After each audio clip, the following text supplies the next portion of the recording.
काळीज सोडून जातोस घरी मन कसं रमतं. काळीज सोडून जातोस घरी मन कसं रमतं.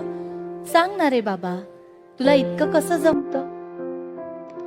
जड होतं प्रत्येक पाऊल जायचं नसतं त्याला. जड होतं प्रत्येक पाऊल जायचं नसतं त्याला. बॉस दटावून विचारतो उशीर का झाला.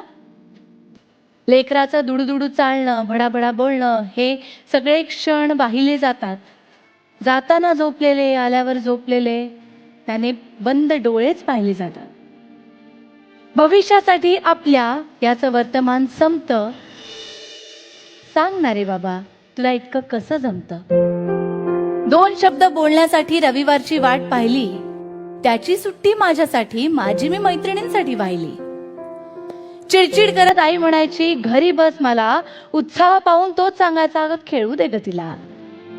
जगाशी लढणाऱ्याचं बाळापाशीच नमतं. सांग ना रे बाबा तुला इतकं कसं जमतं. आठव बघू त्याच्यासाठी कधी काय केलंय. आठव बघू त्याच्यासाठी कधी काय केलंय. तो न्यायचा तसं कधी त्याला चौपाटीवर नेलंय. बसवलं का त्याला कधी आकाश पाळण्यामध्ये. बसवलं का त्याला कधी आकाश पाळण्यामध्ये. आठव पाहू शेवटची मिठी मारली कधी. आईकडून मायेची भूक पुरेपूर भागते आणि बाबा असतो म्हणूनच शांत झोप लागते. तो थकतो तो दमतो तो सारं काही देतो. जन्माला येतं बाळ तेव्हा बापही जन्म घेतो. या नात्यापुढे सगळं काही क्षमतं.